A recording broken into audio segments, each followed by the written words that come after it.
안녕하세요. 다비드입니다. 여러분, 오늘은 12월 24일과 25일 크리스마스 연휴 기간 동안 글로벌 시장을 뒤흔들었던 핵심 매크로 및 전략 리포트를 총정리해 드리려고 합니다. 매크로라고 하면 어렵게 들리시죠? 쉽게 말해 세상 돌아가는 큰 판이라고 생각하시면 됩니다. 지금 우리 앞에는 두 가지 아주 큰 흐름이 충돌하고 있어요. 하나는 인공지능 AI이라는 거대한 기술의 파도이고, 다른 하나는 미국을 중심으로 한 전 세계 경제 지표의 혼란입니다. 이번 리포트들을 관통하는 핵심 질문은 이겁니다. 지금 우리가 보고 있는 경제 성장이 진짜인가? 아니면 착시 현상인가? 그리고 AI에 쏟아붓는 수천조 원의 돈은 과연 우리에게 수익으로 돌아올 것인가 하는 점이죠. 오늘 이 영상을 끝까지 보시면 전문가들이 겉으로 하는 말 뒤에 숨겨진 진짜 속내를 읽으실 수 있을 겁니다. 먼저 이번 발표의 배경을 이해해야 합니다. 최근 미국 경제 지표들이 예상보다 좋게 나오면서 와, 경제 정말 튼튼하구나 라고 생각하시는 분들이 많을 거예요. 하지만 세계적인 투자은행인 바클레이스나 블랙록, 골드만삭스의 분석가들은 그 이면을 아주 날카롭게 파고들고 있습니다. 누군가는 내년에도 3% 대성장을 계속할 골디락스, 너무 뜨겁지도 차갑지도 않은 경제를 외치고 있고, 또 다른 누군가는 무역 적자나 정부 지출 덕분에 숫자가 예쁘게 보일 뿐 실제로는 경기 침체가 오고 있다고 경고합니다. 특히 AI 분야는 이제 단순히 기술이 좋다는 수준을 넘어섰습니다. 도이치뱅크는 무려 4조 달러, 우리 돈으로 약 5,200조 원이라는 상상도 못할 돈이 데이터 센터에 쏟아질 거라고 말합니다. 이건 인류를 달에 보냈던 아폴로 계획의 10배의 규모예요. 이 거대한 자본의 이동이 우리 지갑과 주식 계좌에 어떤 영향을 줄지 오늘 서론, 본론, 세 가지 테마, 그리고 결론까지 아주 쉽게 풀어서 설명해 드리겠습니다. 초보자분들도 이해할 수 있게 비유를 듬뿍 섞었으니 채널 고정해 주세요. 첫 번째로는 미국 경제의 건강 상태를 진단해 보겠습니다. 최근 발표된 3분기 미국 GDP 성장률이 예상보다 높게 나오면서 시장이 술렁였죠. 여기서 전문가들의 의견이 반으로 딱 갈립니다. 우선 낙관론을 펼치는 쪽을 볼까요? 바클레이스나 재무부 고문인 조 라보르냐 같은 사람들은 이것 봐라, 미국의 기초 체력은 정말 튼튼하다 라고 말합니다. 특히 트럼프 대통령 당선 이후의 규제 완화와 친성장 정책이 기업들에게 활력을 불어넣고 있어서 내년에도 3% 이상의 성장이 가능하다고 봅니다. 이들의 논리는 간단합니다. 사람들이 돈을 잘 쓰고 있고 강력한 기초 수요, 정부는 기업이 사업하기 편하게 만들어주고 있으니 경제가 안 좋을 수가 없다는 거죠. 하지만 반대편인 신중론의 목소리도 만만치 않습니다. 무디스의 마크 잔디나 로젠버그 리서치의 데이비드 로젠버그 같은 석학들은 숫자에 속지 말라고 경고합니다. 이들은 3.3%라는 화려한 숫자에서 정부 지출과 무역 적자 감소라는 기술적 요인을 싹 걷어내면 실제 민간 경제의 기초 체력은 0.8% 성장에 불과하다고 꼬집습니다. 쉽게 비유하자면 어떤 집의 수입이 늘어난 게 아니라 부모님이 용돈을 많이 주시고 밖에서 사 먹던 걸 줄여서 통장 잔고가 늘어난 것처럼 보이는 것뿐이라는 겁니다. 즉 집안의 돈 버는 실력 자체가 좋아진 건 아니라는 무서운 지적이죠. 여기에 금리 이야기가 빠질 수 없죠. 세계 최대 자산 운용사인 블랙록은 연준 페드가 금리를 시원하게 내리지는 않을 거라고 예상합니다.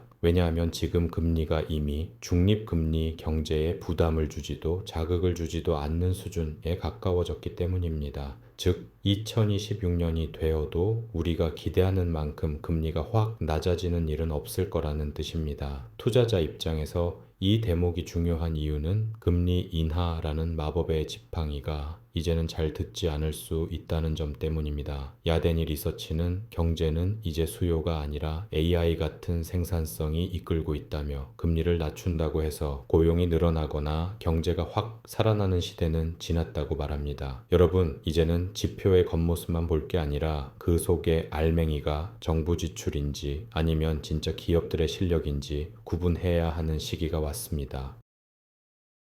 두 번째 본론은 우리 모두가 가장 관심 있어 하는 AI 이야기입니다. 이번 리포트들에서 가장 놀라운 숫자는 바로 도이치뱅크에서 나왔습니다. 2030년까지 AI 데이터 센터에 들어가는 돈이 무려 4조 달러, 약 5,200조 원에 달할 거라는 분석입니다. 여러분, 감이 오시나요? 이건 전설적인 우주 탐사 계획인 아폴로 프로그램 비용을 물가 상승률을 감안해 계산해도 그 10배에 달하는 엄청난 액수입니다. 왜 이렇게 많은 돈이 들어갈까요? 뱅크 오브 아메리카의 분석에 따르면 구글, 마이크로소프트 같은 5대 하이퍼스케일러들이 올해만 3,990억 달러를 썼고 앞으로는 6천억 달러 이상을 쓸 예정입니다. 이들이 이렇게 미친 듯이 돈을 쓰는 이유는 단 하나입니다. 향후 5년간 AI를 통해 1조 달러 약 1,300조 원의 추가 수익을 뽑아내겠다는 확신이 있기 때문이죠. 여기서는 주목할 점은 구글 클라우드 CEO인 토마스 쿠리안의 발언입니다. 그는 구글과 엔비디아는 싸우는 관계가 아니라 파트너라고 못을 박았습니다. 시장에서는 구글이 자체 칩 TPU를 만드니까 엔비디아랑 경쟁하겠네? 라고 생각했지만 실상은 그렇지 않다는 겁니다. AI 모델마다 최적화된 칩이 다르기 때문에 엔비디아의 GPU와 구글의 TPU가 공존하며 시장 전체 파이를 키우고 있다는 게 핵심입니다. 실제로 뱅크 오브 아메리카 반도체 분석가는 2026년에 반도체 매출이 사상 처음으로 1조 달러를 돌파할 거라고 장담합니다. 매출이 매년 30%씩 성장한다는 건데 이건 반도체 역사상 전무후무한 속도입니다. 투자자 입장에서 소름 돋는 사실 하나 더 알려드릴까요? 골드만삭스 보고서를 보면 올해 미국 시장에서 새로 발행된 신용 비제 30%가 AI 관련 기업에서 나왔습니다. 즉, 전 세계의 돈이 오직 AI라는 블랙홀로만 빨려 들어가고 있다는 증거죠. 펜시온 매크로이코노믹스의 올리버 알렌은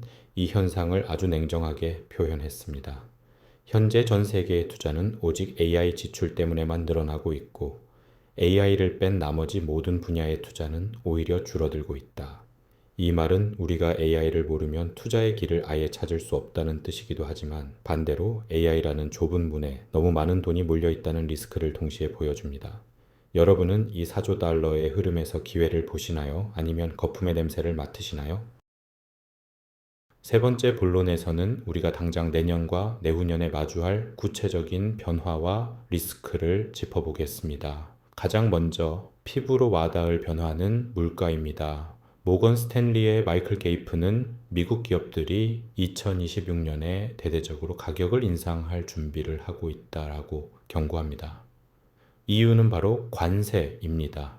해외에서 들어오는 물건에 세금을 높게 매기면 기업들은 그 손해를 메꾸기 위해 소비자 가격을 올릴 수밖에 없습니다. 내 월급만 빼고 다 오르는 시대가 관세 때문에 더 심해질 수 있다는 거죠. 하지만 이런 어두운 전망 속에서도 혁신은 계속됩니다. 테슬라 이야기가 나오는데요. 2035년 말까지 100만 대의 로보택시를 운영하겠다는 계획이 리포트에 언급되었습니다. 이건 단순한 자율주행차가 아니라 노동과 이동의 개념을 완전히 바꾸는 거대한 흐름입니다. 아폴로 글로벌 매니지먼트는 이런 무역 전쟁과 정책 변화 때문에 경기 침체가 올 확률을 30% 정도로 보고 있습니다. 적은 수치는 아니죠. 성장은 둔화되는데 인플레이션은 목표치보다 높은 수준에서 딱 멈춰버리는 끈적한 물가가 지속될 거라는 뜻입니다. 아시아로 시선을 돌려볼까요? 일본과 중국이 아주 재미있는 행보를 보이고 있습니다. 일본의 우에다 가조 총재는 드디어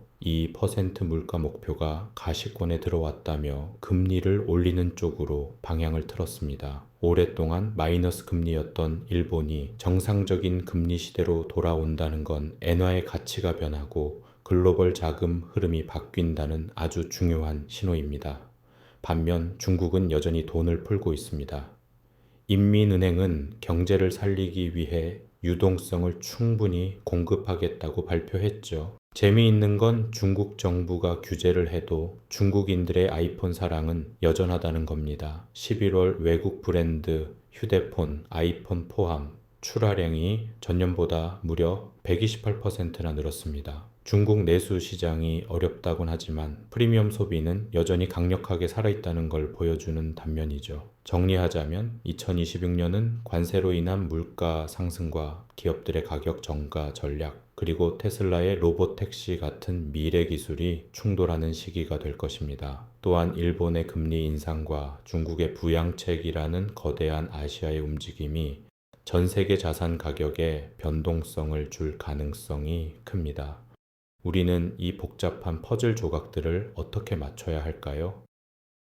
자, 지금까지 방대한 리포트를 세 가지 테마로 나눠서 살펴봤습니다. 내용이 참 많았죠? 이제 이 정보들을 바탕으로 우리가 당장 실행해야 할 전략적 체크리스트를 정리해 보겠습니다. 첫째, 성장의 질을 따져야 합니다. 미국의 GDP 숫자가 좋다고 해서 무조건 낙관하기엔 위험합니다. 정부가 쏟아부은 돈으로 만든 가짜 성장이 아닌 AI나 로봇 기술을 통해 진짜로 생산성을 높여서 돈을 버는 기업이 어디인지 찾아내야 합니다.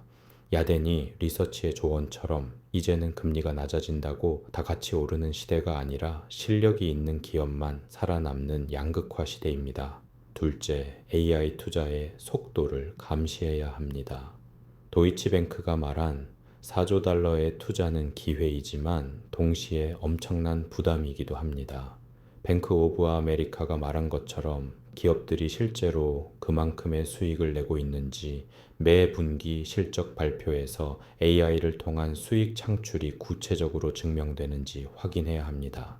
만약 돈만 쓰고 수익이 나지 않는다면 그 거대한 자본은 독이 되어 돌아올 수 있습니다. 셋째, 포트폴리오에 안전벨트를 매세요. 뱅크 오브 아메리카의 전략가 질 캐리홀은 고객들이 3주 연속으로 주식을 팔고 있고 특히 금융주와 통신주에서 돈이 빠져나가고 있다고 전했습니다. 기관 투자자들은 이미 리스크 관리에 들어갔다는 뜻일 수 있습니다. 아폴로가 경고한 경기 침체 확률 30%와 모건 스탠리가 말한 2026년 가격 인상, 인플레이션 재점화에 대비해 현금 비중을 조절하거나 관세 영향을 덜 받는 섹터로 눈을 돌릴 필요가 있습니다. 마지막으로 글로벌 다변화가 필요합니다. 일본의 금리 인상과 중국의 소비 반등은 새로운 투자 기회를 제공할 수 있습니다.